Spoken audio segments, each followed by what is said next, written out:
Los invito a abrir su Biblia en el libro de Jeremías, capítulo 17. Y esta noche vamos a estar concentrados en el verso 9 y 10. Sin embargo, voy a leer para ustedes desde el versículo 5 hasta el versículo 13 para que tengamos en cuenta la unidad de pensamiento. Dice la bendita palabra de Dios, Jeremías 17:5. Así ha dicho Jehová: maldito el varón que confía en el hombre y pone carne por su brazo, y su corazón se aparta de Jehová. Será como la retama en el desierto y no verá cuando viene el bien, sino que morará en los sequedales en el desierto, en tierra despoblada y deshabitada.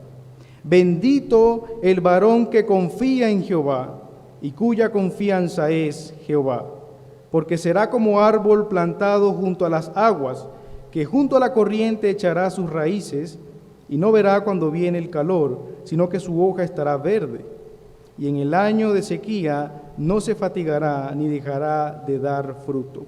Engañoso es el corazón más que todas las cosas, y perverso. ¿Quién lo conocerá? Yo, Jehová, que escudriño la mente, que pruebo el corazón, para dar a cada uno según su camino, según el fruto de sus obras. Como la perdiz que cubre lo que no puso, es el que injustamente amontona riquezas en la mitad de sus días, las dejará, y en su postrimería será insensato. Trono de gloria, excelso desde el principio, es el lugar de nuestro santuario. Oh Jehová, esperanza de Israel, todos los que te dejan serán avergonzados, y los que se apartan de mí serán escritos en el polvo, porque dejaron a Jehová, manantial de aguas vivas. Oremos. Señor, te damos gracias por tu palabra leída. Te ruego que uses a tu Espíritu Santo y que la apliques en nuestros corazones. Padre amado, ten misericordia en el nombre de Jesús. Amén. Cuando uno lee el libro del profeta Jeremías, se da cuenta que es un libro bastante especial. Y es especial en primer lugar porque el profeta Jeremías era un hombre de Dios. Era un profeta fiel, pero también era un profeta sufrido. Fue un profeta con un ministerio largo y bendecido por Dios, pero también fue un profeta que vivió los peores años de Judá. ¿Cómo podemos saber esto? Bueno, el mismo profeta lo dice en el capítulo 1, que él estuvo bajo el gobierno, bajo el reinado de Josías, de Joacim y de Sedequías, que son los reyes finales de Judá. Y esto me lleva a decirles la segunda razón por la cual creo que el libro de Jeremías es especial. Y es que la situación de Judá era lo peor de lo peor. Para este año había pasado aproximadamente un siglo desde que Samaria había caído. Las condiciones políticas y sociales de Judá eran un desastre. Y para completar, el reino de Nabucodonosor venía arrasando del norte a sur con todo lo que se encontraba. Habían muchos problemas. En cuanto a la situación espiritual, tengo que decir que era muy mala.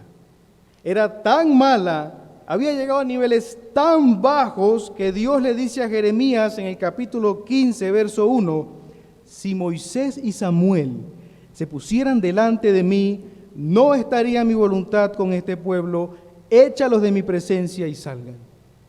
Ni el mismísimo Moisés ni Samuel podrían interceder por este pueblo. Habían llegado al límite, a la coronilla de la paciencia de Dios. Y por eso les dije que la situación de Judá era muy mala, era lo peor de lo peor. En especial, Jeremías 17 nos muestra algunos pecados que fueron recurrentes en Judá. Por ejemplo, el pecado de la idolatría o el pecado de la desconfianza en Dios. Desconfiar es un pecado. Es un capítulo bastante nutrido y que nos va a servir a nosotros esta noche para hacer como un resumen de lo que vivía el pueblo en aquel entonces. Fíjense en el capítulo 17, del versículo 1 al 3 se menciona la adoración a Acera. De allí hasta el versículo 4 se menciona el exilio como un juicio por parte de Dios. Del versículo 5 al versículo 13 se realiza una comparación entre los que confían y los que no confían en Dios. Y finalmente, en los versículos 14 al 18, se menciona el descaro de Judá de desafiar la palabra de Dios, como el Salmo 2. No queremos nada, no queremos ni al profeta Jeremías, cállenlo, quemen los rollos. No queremos saber nada de la palabra de Dios. Y además, la persecución personal contra este profeta que hablaba la verdad de Dios. Entonces, Jeremías 17:9 se encuentra en ese contexto de los que confían y los que desconfían de Dios. Por esa razón he titulado el sermón Los problemas de la confianza humanista. El versículo 9 nos va a dar el primer problema. La confianza humanista es un pecado difícil de percibir. Y el versículo 10 nos va a dar el otro problema. La confianza humanista será juzgada por Dios. Es decir, que al final no solamente vamos a comprender la relación que hay entre confianza y corazón, sino que también vamos a ver cómo se tradujo eso en el contexto histórico que estaban viviendo. Luego vamos a hablar un poco acerca de Cristo en el pasaje y finalmente vamos a extraer unas aplicaciones de este texto para nuestra actualidad. Habiendo hecho esa introducción, quiero que me acompañen de nuevo al verso 9 y vamos a ver el primer problema. La confianza humanista es un pecado difícil de percibir. Engañoso es el corazón, más que todas las cosas, y perverso, ¿quién lo conocerá? Como es evidente, el problema del hombre, el problema en que el hombre confía en sí mismo, es que su corazón es perverso. Ese es el problema. Obviamente, el profeta Jeremías no está hablando del órgano físico que bombea la sangre a todo el cuerpo. Él está hablando del centro de las emociones humanas. Él está hablando del centro de los pensamientos. Él está hablando del centro de las emociones, de la voluntad, el centro del carácter moral del hombre. Él está hablando de lo profundo del ser humano. Y es ahí donde está el pecado y es ahí donde está el engaño y la perversión. Algo engañoso es algo torcido, algo falso, algo que no es lo que aparenta ser. Y yo quiero ponerle dos ejemplos. Un billete se puede falsificar. Podemos ponerle todos los colores, podemos ponerle el rostro de Gabriel García Márquez, podemos ponerle los sellos y todas las letras que caracterizan a un billete, al punto de que ese billete pueda confundir a los que no saben distinguir entre un billete verdadero y un billete falso. Eso es un engaño. Segundo ejemplo, se me ocurren las operaciones estéticas para cambiar la apariencia de un hombre a una mujer y viceversa. Algunos de nosotros hemos caminado por las calles de Medellín y algunas veces cuando salimos vemos a una persona que la primera impresión puede engañarnos. Sinceramente que puede engañarnos. Obviamente, engaño es engaño, billete falso es billete falso, y una mujer seguirá siendo mujer aunque físicamente parezca un hombre.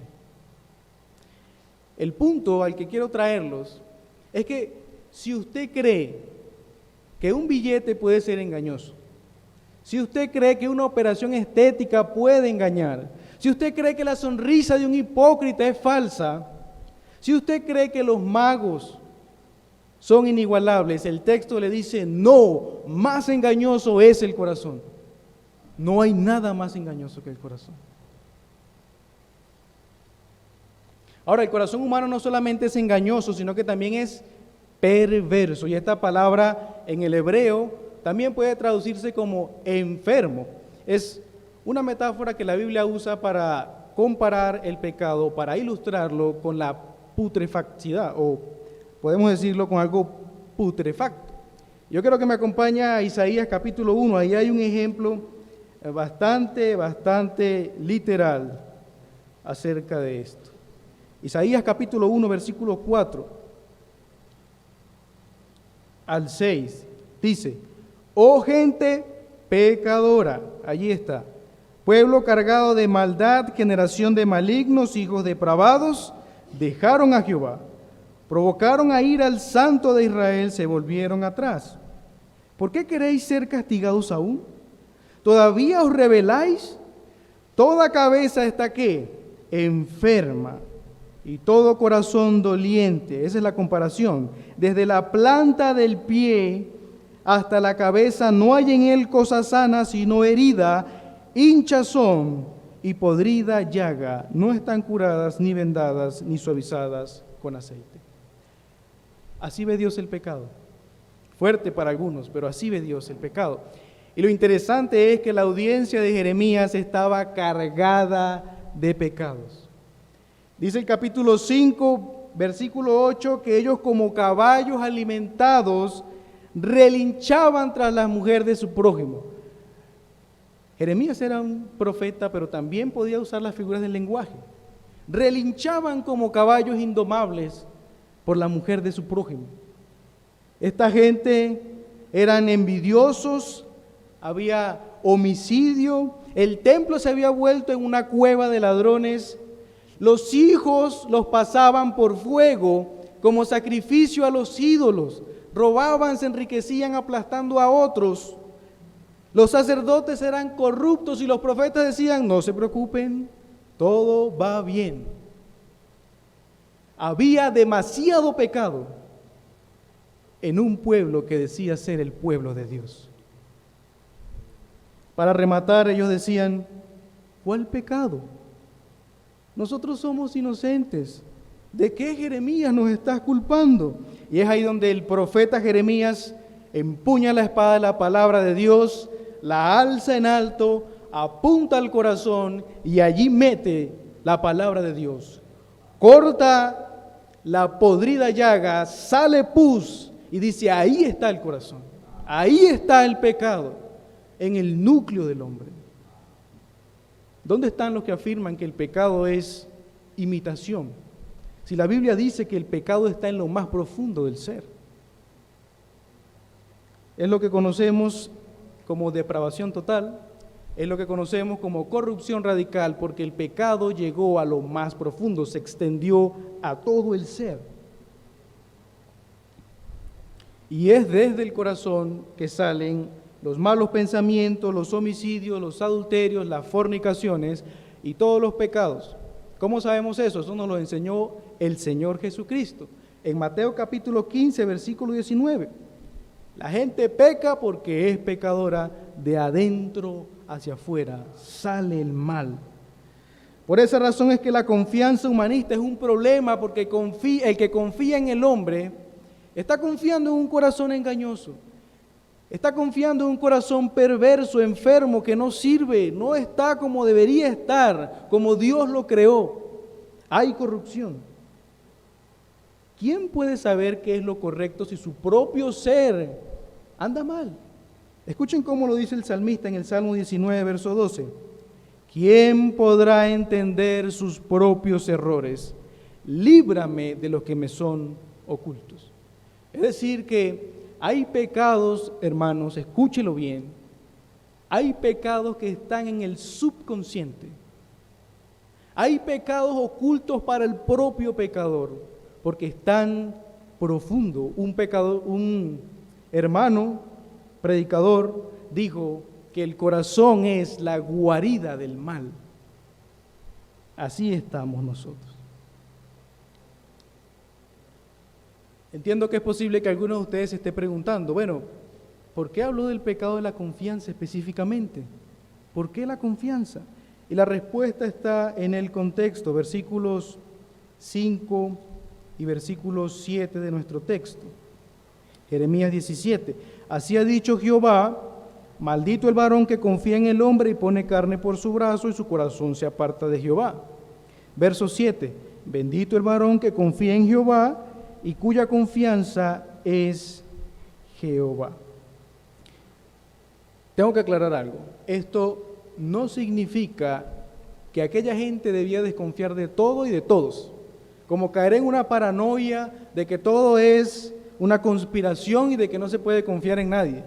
No, esto tiene su significado en el contexto histórico que estaba viviendo Judá, en los últimos reyes de Judá, y en especial bajo el gobierno de Joacim. Por eso quiero que me acompañen a Segunda de Reyes, capítulo 23. Veamos un poco el contexto y les aseguro que vamos a entender a qué se refiere esa confianza y cuál es la relación con el verso 9 y 10. Segunda de Reyes 23, voy a leer desde el versículo 35, aquí hay una descripción de varios reyes, pero voy a leer desde el 35 hasta el 24:1.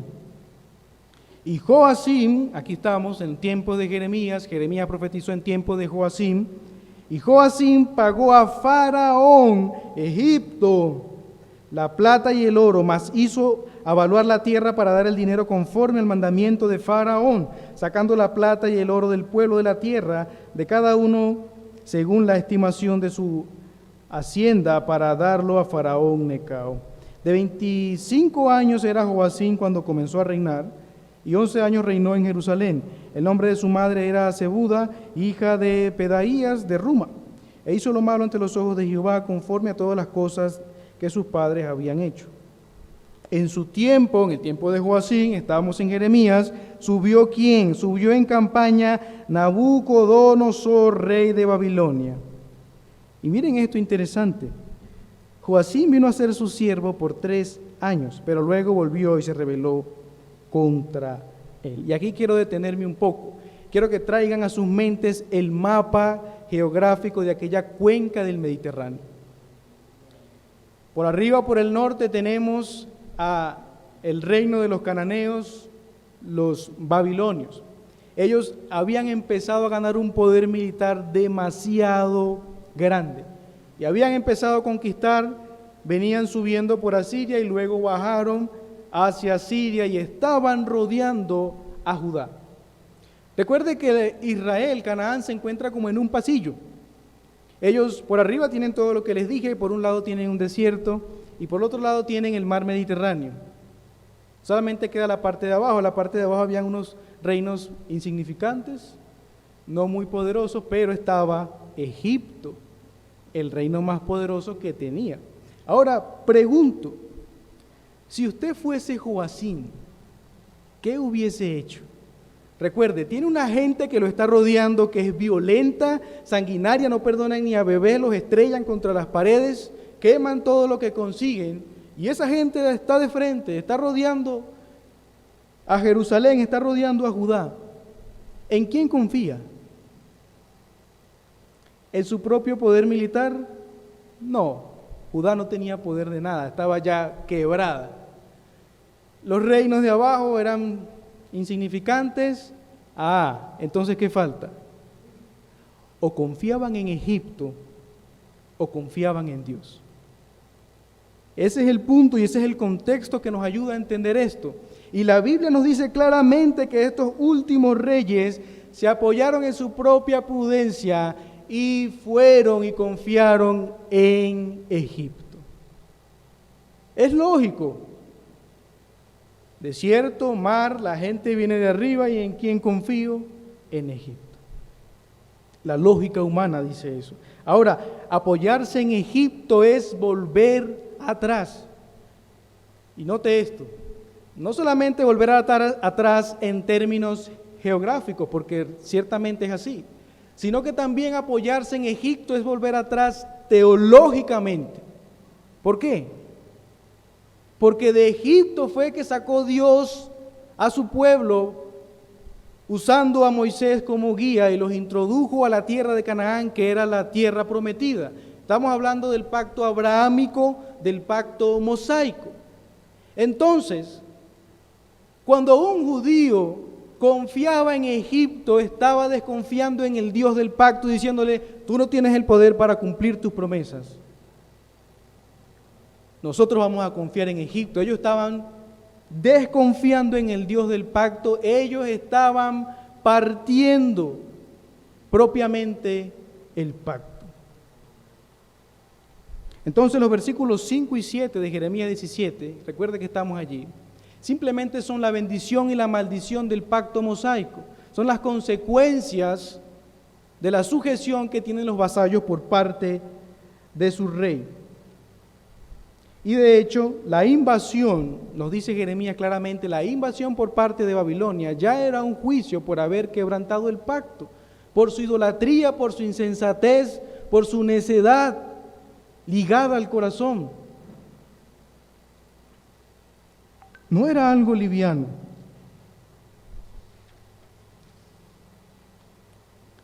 Muy bien, hasta ahora he hablado solamente acerca de la confianza humanista como un pecado difícil de percibir.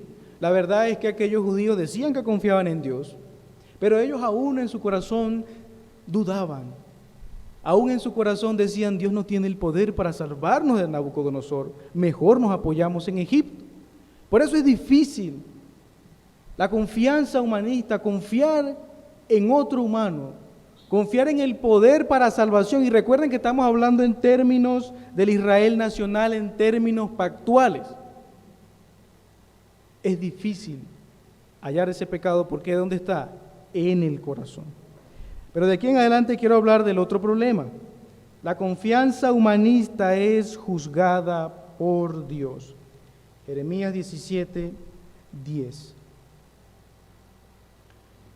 Yo, Jehová, que escudriño la mente, que pruebo el corazón para dar a cada uno según su camino, según el fruto de sus obras.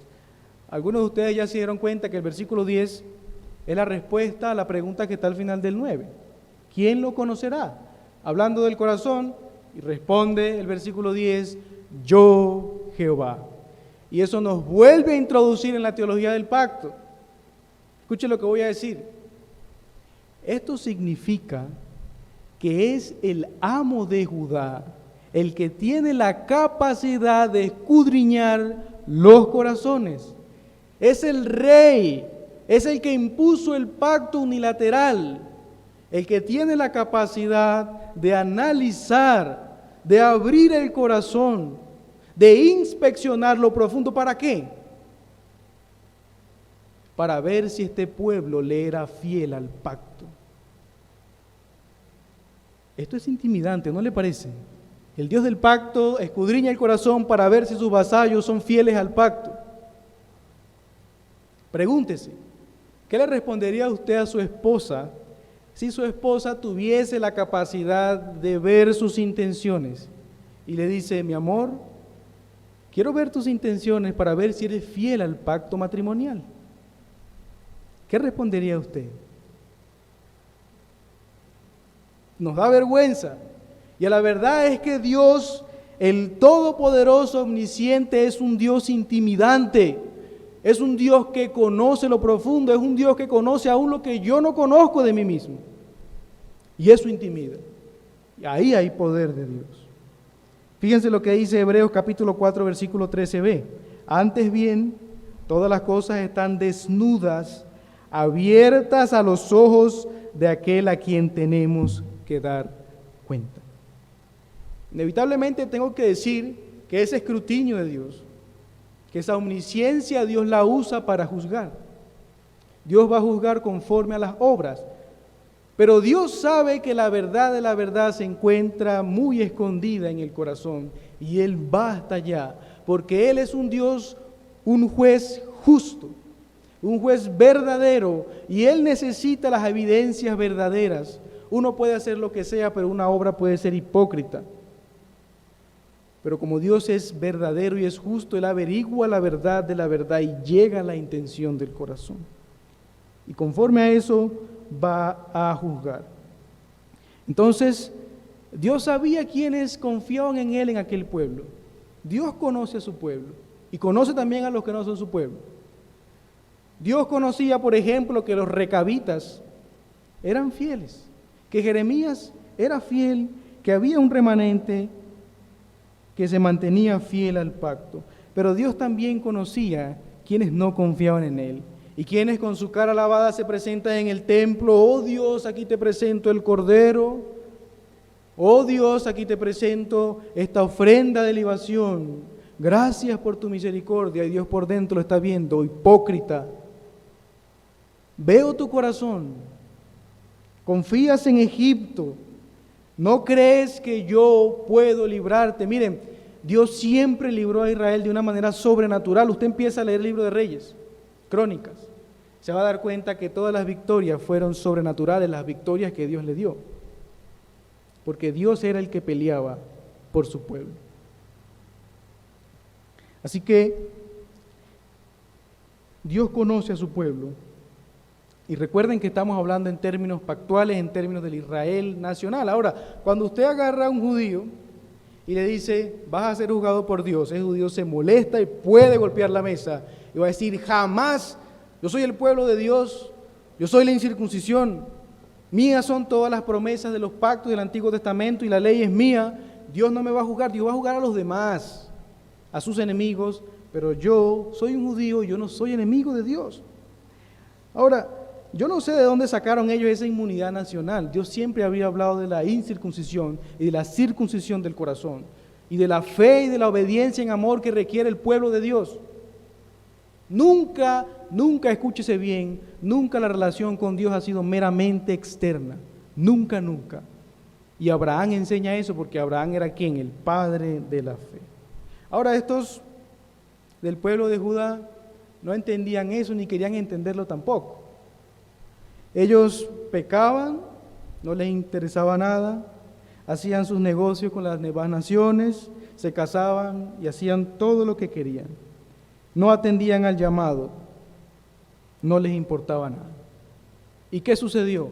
Finalmente Judá cae, año 586. Efectivamente Nabucodonosor viene, arrasa con todo, incluso lleva a Joaquín, se lo lleva allá y a Sedequías también. Eso es impresionante cuando usted lee el libro del profeta Jeremías, todo lo que sucedió, porque la palabra de Dios se cumple. Y Dios dice, arrepiéntase, y es mejor que se arrepienta. Y Dios dice, crea, y es mejor que crea, porque la palabra de Dios se va a cumplir. En conclusión, toda la noche hemos hablado de los problemas de la confianza humanista, y vimos que hay dos problemas. La confianza humanista es un pecado difícil de percibir porque es un pecado interno en el corazón que se esconde muy bien. Pero también es un problema que esta confianza será juzgada por Dios. El juicio de Dios cambia todas las cosas. Si Dios no juzgara, la gente tiene licencia para hacer lo que sea, pero Dios va a juzgar y eso es un problema para nosotros. Repito y aclaro, todo fue bajo la teología pactual, bajo el reino nacional. Esta confianza humanista no se refería a confiar en padres, amigos, en negocios, sino que estábamos hablando en términos pactuales de que Dios podía o no cumplir su palabra y su pacto, y en confiar en otras naciones lo que eso significaba para el pacto mosaico. El punto es que ese mismo Dios que dio el pacto de manera unilateral, es el mismo Dios que conoce el corazón de sus vasallos y va a juzgar su fidelidad conforme a su corazón. Ahora tengo que responder una pregunta. ¿Cómo ver a Cristo en el pasaje? Y yo creo que Cristo podemos verlo de tres maneras y que su oficio real es lo que más resalta.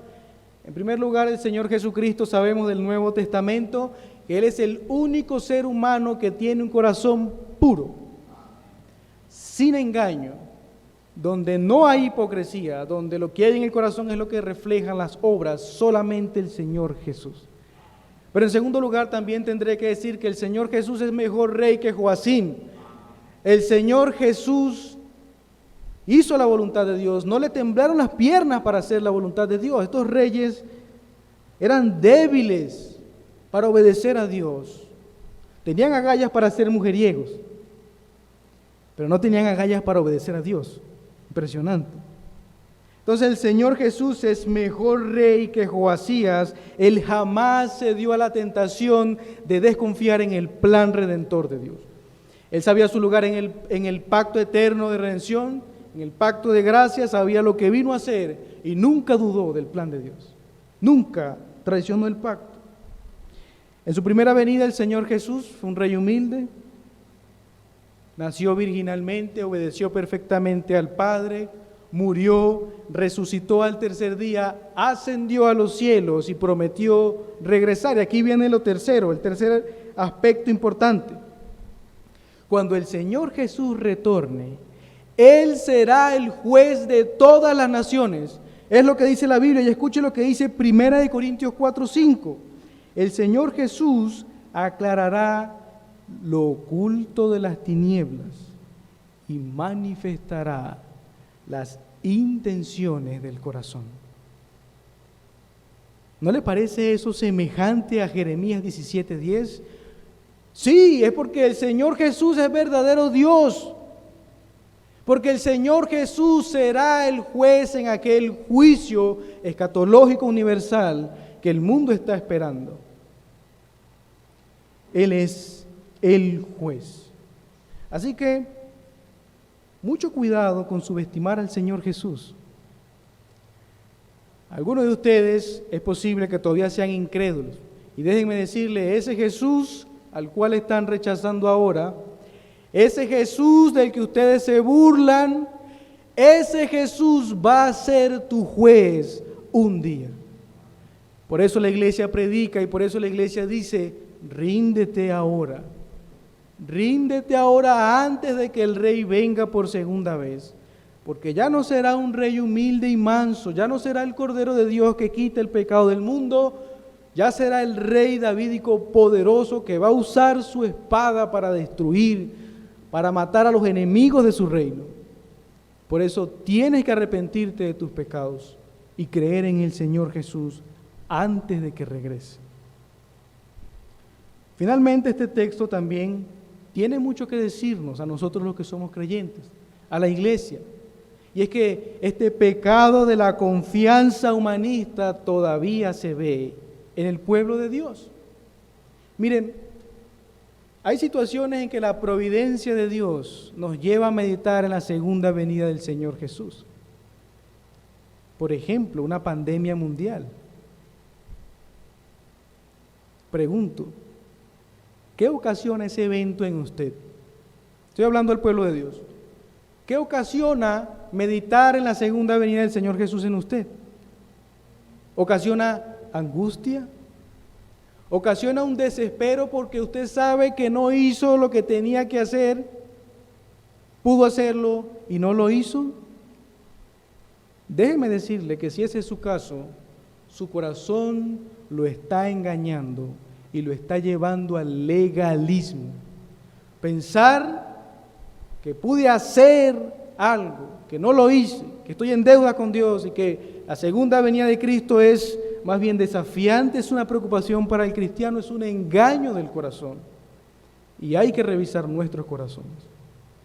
Pero por otro lado, si la pandemia mundial no lo ha llevado a usted, cristiano, a pensar en la segunda venida de Cristo, también tiene que revisarse. Y es que los cristianos estamos llamados a vivir a la expectativa de la segunda venida del Señor Jesús. Así que si esto no le ocasiona a usted un pensamiento de la venida de Cristo, revise su corazón, autoexamínese en quién puso usted su fe y cuál es su esperanza en el futuro. Por lo tanto, este texto nos está motivando a realizar un autoexamen, a rogar a Dios para que nos guíe a vivir no de una forma autoengañada, no con una confianza humanista, sino con un corazón de fe, un corazón que sí hace, que sí obra, pero un corazón de fe confiado en la gracia del Señor Jesús. La iglesia no teme la segunda venida del Señor Jesús. Dice el apóstol Pablo en Romanos 8, ninguna condenación hay para los que están en Cristo Jesús. Y el apóstol Juan añade, porque el perfecto amor echa fuera todo temor, y lo está diciendo en el contexto de condenación. Así que, hermanos, vivamos nuestra vida confiando en el Señor, confesando nuestros pecados, sí, de autoconfianza, de confianza humanista, de creer en que Dios no tiene la capacidad para hacer lo que ha prometido. Sí confesamos nuestros pecados, pero también vivimos en confianza plena a Él, confiando en su gracia y en su amor inagotable, porque para nosotros la segunda venida de Cristo no es condenación. Para el pueblo de Dios la segunda venida de Cristo es salvación, vida eterna, gozo en Cristo. Amén. Oremos. Señor, te damos gracias por tu palabra. Te rogamos que pueda hallar cabida en nuestros corazones y nos ayudes a vivir en este siglo sobria, justa y piadosamente. En el nombre de Jesús. Amén.